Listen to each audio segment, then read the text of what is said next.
উচ্চশিক্ষা প্রতিষ্ঠানে জাতিভিত্তিক বৈষম্য রোধে সম্প্রতি ঘোষিত ইউজিসির নতুন নির্দেশিকায় স্থগিতাদেশ দিল সর্বোচ্চ আদালত।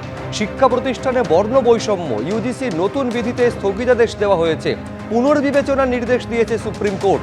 অবিলম্বে হস্তক্ষেপ না করলে বিপজ্জনক পরিস্থিতি তৈরি হতে পারে, সমাজে আরও বিভাজন সৃষ্টি হতে পারে পর্যবেক্ষণ সুপ্রিম কোর্টের। কেন্দ্র ও ইউজিসিকে নোটিশ জারি সুপ্রিম কোর্টের প্রধান বিচারপতি সূর্যকান্ত ও বিচারপতি জয়মাল্য বাগচির। মহামান্য সুপ্রিম কোর্ট ফের একবার কেন্দ্রীয় সরকারের চাপিয়ে দেওয়া মনোভাবকে আটকে দিল। পোস্টে লিখছেন ব্রাত্য বসু, ইউজিসির বিধির প্রয়োগ সাময়িকভাবে থামিয়ে দিয়েছে। এই বিধিগুলি অত্যধিক ব্যাপক এবং অন্তর্ভুক্তিমূলক এবং এগুলির গভীরভাবে পর্যালোচনা প্রয়োজন রয়েছে, এমনটা মত প্রকাশ করেছে আদালত বলে দাবি করেছেন ব্রাত্য বসু। এই বিধি চালু করার পূর্বে রাজ্যগুলির সঙ্গে বিস্তারিত আলোচনা প্রয়োজন বারবার বলেছেন মুখ্যমন্ত্রী, এমনটা দাবি করেছেন পশ্চিমবঙ্গের শিক্ষামন্ত্রী। সেই বক্তব্য যে যথার্থ তা আরও একবার প্রমাণিত। পোস্টে লিখছেন ব্রাত্য বসু। আনন্দের খবর সুপ্রিম কোর্ট যেটা করেছে, কারণ এই ইউজিসি বিলটা একদম পুরো আনকনস্টিটিউশনাল ছিল, ইলিগাল ছিল। খুবই ভালো হয়েছে। মোহাম্মদ বিন তুগলকের রাজত্ব চলছে ভারতবর্ষে, তো সেইখানে তো ন্যাচারালি সুপ্রিম কোর্ট যত কাস্টোডিয়ান হিসেবে, কনস্টিটিউশনাল কাস্টোডিয়ান হিসেবে মানুষকে প্রোটেক্ট করবে ততটাই তো ভালো। আজকে দেশের যে অবস্থা হয়ে গেছে, সুপ্রিম কোর্ট যদি না দেখে তাহলে দেখবার আর কেউ নেই। নাজিরাবাদ অগ্নিকাণ্ডে মৃত্যু মিছিল, পোড়া গোডাউন থেকে আরও 4টি দেহাংশ উদ্ধার হয়েছে। আমাদের প্রতিনিধি হিন্দোল দে টেলিফোনে রয়েছেন। হিন্দোল, একেবারে এই সময় তোমাকে বলে রাখি, একের পর এক মৃত্যু মিছিল লেগেই রয়েছে, একের পর এক দেহাংশ উদ্ধার হচ্ছে সেই পোড়া গোডাউন থেকে। কিছুক্ষণ আগেই যেটা পুলিশ সূত্রে খবর পাওয়া গেল যে সেই পোড়া গোডাউন থেকে কিন্তু আরো 4টি দেহাংশ উদ্ধার হলো, অর্থাৎ মৃতের সংখ্যা মোট দাঁড়ালো 25 জন। এখনো পর্যন্ত 27 জনের নিখোঁজের ডায়েরি হয়েছে, ইতিমধ্যেই নিখোঁজ রয়েছেন।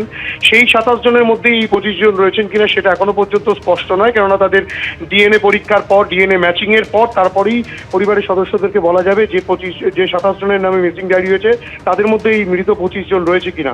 তোমাকে বলে রাখি, একদম 26 তারিখ যেদিনকে আগুন লাগে সেদিনকে 8 জনের দেহাংশ উদ্ধার হয়েছিল।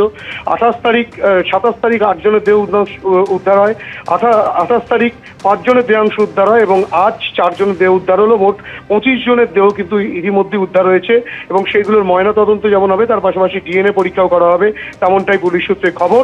এবং ইতিমধ্যেই কিন্তু সেই দেহাংশগুলোকে ময়নাতদন্তের জন্য পাঠানো হচ্ছে এবং বিভিন্ন মানুষজন যারা কমপ্লেন করেছিলেন তাদের থেকে কিন্তু ডিএনএ স্যাম্পেল গ্রহণ করা হচ্ছে এবং এই দেহাংশগুলো ডিএনএ পরীক্ষা করে দেখা হবে সেই পরিবারের সদস্য তারা কিনা, এবং তারপরেই কিন্তু দেহ হস্তান্তরের প্রক্রিয়া হবে, তেমনটাই পুলিশ সূত্রে খবর। সৌমেন। হিন্দোল, ধন্যবাদ।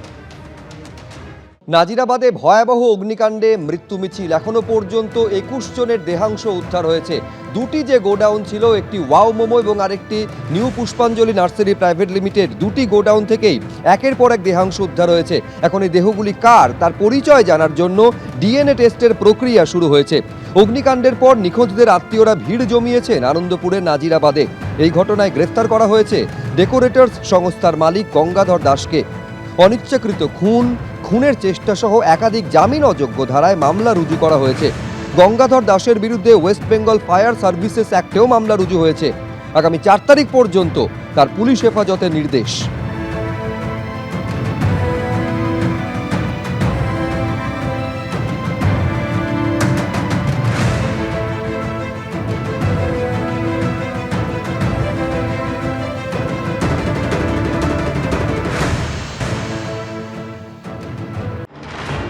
কারো ঝলসানো দেহাংশ পাওয়া গেছে, কারো সেটুকুও পাওয়া যায়নি।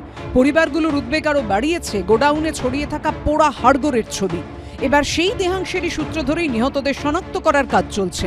তাদের পরিবারের সঙ্গে ডিএনএ ম্যাচিং প্রক্রিয়া শুরু হয়েছে।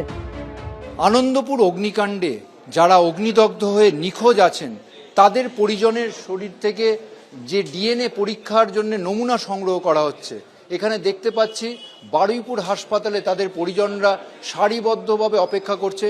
এর আগে তারা নিখোঁজ ডায়েরি করেছিলেন এবং তারপরে একই সঙ্গে ডিএনএ পরীক্ষার জন্য তারা যে নমুনা দিতে প্রস্তুত সেই আবেদনও করেন। আমার নিজের ভাই, আবার ছোট ভাই গুরুপদ সাউ।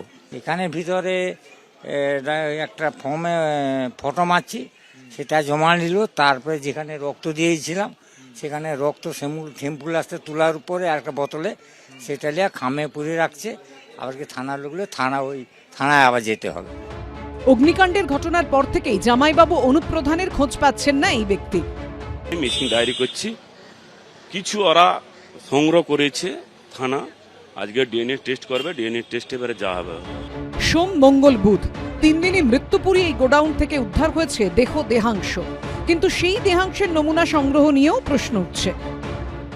ঢোকার বাড়ি কাপড়, একটি জামা, 2টি প্যান্ট, এরম লিখলে পরে কি জানা যায় যে কোনটা থেকে কি, কার প্যান্ট কার জামা? উচিতটা ছিল যেখানে যা পাওয়া গেছে, যেটুকু পড়ে আছে ওইটুকুকেই আলাদা আলাদা করে প্যাকেট করা।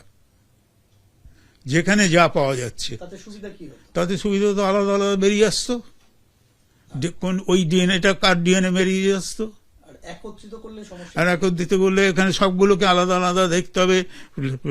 ওই যে মেশিনেতে নেবে যখন, সে ঠিকভাবে নিতে পারবে কিনা। অনভিজ্ঞতা তো বটেই, এগুলো কোনোদিন কেউ করেছে নাকি? এটা সহজে হয়? সবাইকে মিলিয়ে একসঙ্গে করে দিই, জনগণ তৈরি করে দিই, তাহলে কি করে আলাদা আলাদা একজন একজন করে লোক কি করে বেরোবে? যদি একেবারে পুরো ছাই না হয়ে যায়, মানে সামান্যতম বায়োলজিক্যাল মেটেরিয়াল যদি থাকে, তাহলে সেখান থেকে ডিএনএ পরীক্ষার মাধ্যমে আত্মীয় স্বজনদের সাথে সেটাকে লিঙ্ক করে বোঝা যেতে পারে যে এটা সেই পরিবারের বা তার সাথে ব্লাড রিলেশন আছে এরকম কারোর, সেটা বার করা যেতে পারে। আলাদা করতে হবে, মানে এটা একজনের, এক একজনের তো শরীরে অনেকগুলো হাড় সেখানে পাঠানো হয়েছে, ছড়িয়ে ছিটিয়ে গেছে, মিশে গেছে, এর সাথে ওর সাথে তারটা মিশে গেছে। এবার তখন প্রত্যেকটা ইন্ডিভিজুয়াল হাড়কে পরীক্ষা করে করে তখন বুঝতে হবে যে এটা কার সাথে মিলছে, ওটা কার সাথে মিলছে, এবং প্রত্যেকটি হাড়ের ক্ষেত্রেই হচ্ছে যে কজন মানুষ নিখোঁজ তাদের বাড়ির লোকেদের স্যাম্পেলের সাথে প্রত্যেকটা টুকরোকেই আলাদা আলাদা করে মেলাতে হবে। নিহতদের ময়নাতদন্ত হচ্ছে মোমিনপুরে কলকাতা পুলিশ মর্গে। স্বাস্থ্য দপ্তর সূত্রে দাবি, উদ্ধার হওয়া দেহ এবং দেহাংশের মধ্যে থেকে একজনকেই শনাক্ত করা সম্ভব হয়েছে, যেটি উদ্ধার হয়েছে মোমো প্রস্তুতকারী সংস্থার গোডাউন থেকে। বুধবার বাকি দেহাংশগুলির মধ্যে কয়েকটির ময়নাতদন্ত হয়েছে, বাকিগুলির ময়নাতদন্ত হবে বৃহস্পতিবার। স্বাস্থ্য দপ্তর সূত্রে দাবি, অজ্ঞাত পরিচয় দেহাংশ হিসেবেই ময়নাতদন্ত হচ্ছে। ডিএনএ পরীক্ষা ছাড়া কার দেহ কোনটি বোঝা অসম্ভব। অন্যদিকে মোমিনপুর পুলিশ মর্গ থেকে উদ্ধার দেহাংশের নমুনা পাঠিয়ে দেওয়া হয়েছে স্টেট ফরেন্সিক ল্যাবে। ঝিলম করঞ্জাই, সন্দীপ সরকার ও অনির্বাণ বিশ্বাসের রিপোর্ট, এবিপি আনন্দ। এবিপি আনন্দ, এগিয়ে থাকে, এগিয়ে রাখে।